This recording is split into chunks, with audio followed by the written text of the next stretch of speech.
akkuma golachaa jaaladhu dimaashii yeqaali sin jaaladha abbaa mana keetii ofirraan ariin. Assalaamu alaykum wa rahmatullahi wa barakatuh. Warahmatullahi fi daawwattoota keenya bakka jirtanitti dhaamsa kiyya zinaadha qabu isin jecha har'a kunoo waan qabadhee dhufe maal qabattee teessee oolamtu har'a kunoo wardaan Golachaawud mana ariitee jirti. Golachaawud jechuun nama miskiina wallaahi. Miskiinuma kana mucaa kan hin jiru gaa yeroo mana ariitu mucaa kana gaa waan inni balleesse nagarre sababaa maaliif mana ariite yoo jedhatan sababaa biiftusi.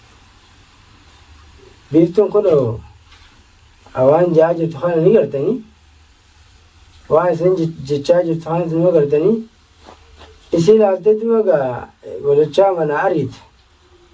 Golachaan gaafa nuti qabnu san miskiina ture wallaahi namni akka isaan nama waan jiru efa achi fayyee lafaa ka'e naafi biiftullee qabee manatti nu galche yeroo san booda efa mana nu galche booda garuu amma gochi amma biiftuun jaa jirtu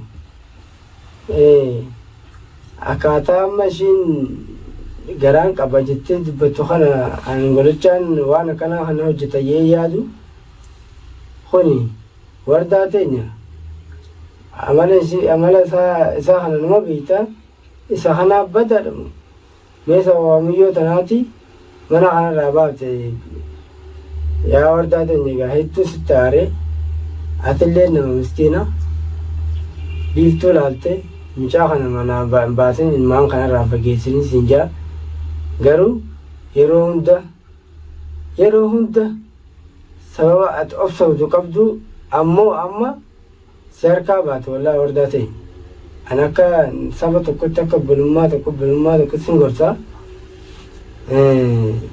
namni ammoo waa'ee amma biiftuu tana laallee golachaa maqaa balleessu kun dogongora. Golachaan nama waan akkanaa raawwatu miti. Golachaa jechuun ani nama onni irraa jaaladhu golachaa nama kabaalugummaa keessaa na baasee karaa dhugaatiin na gorsaa ture.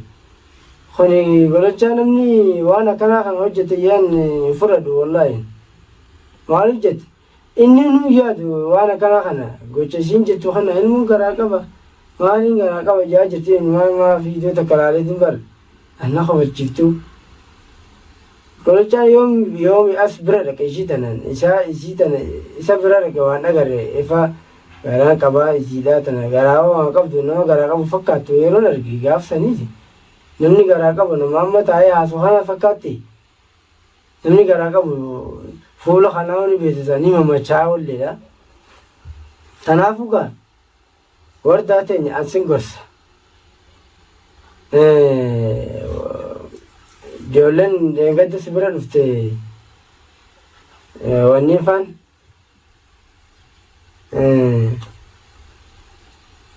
si gorsaa turan anilleen akka bulummaa tokkotti sin gorsa wallaahi wardaa teenya hin jejjertee abbaa mana keetii biraan ariin. Kanaafuu buleeyyan kiyya an doomin bira dhaabbadha golachaa kana akka nagaan ilmaanitti manatti nu deebu nu godhaadha sinin jaa. Golachaan wallaahi yeroo manaa bahee wardaa mana raarii ta'yan kana gochi ishiin inuu baruu viidiyoo irraa waraabbadhaa jirti golachaa kana yeroo dawwalee fi gaafadha leedha bakka inni jiru manaan jiru haalan jiraa jaa dhaqollee hin dhaqabne har'aa akkasii kanaafuu gaabbuleeyyan kiyya waa'ee bareedu nagaa kan bira dhaabbata siin jaa wallaahi golachaa wallaahi maalirraa fagaachuu kan hin danda'an isa kana nin jaaladha baay'een jaaladha.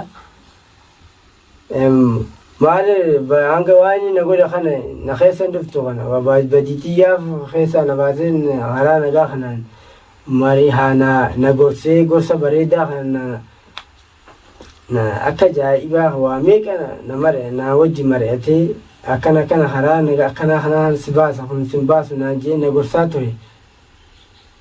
An baay'een jaalladha. Miidhaa isaan danda'u jechuudha.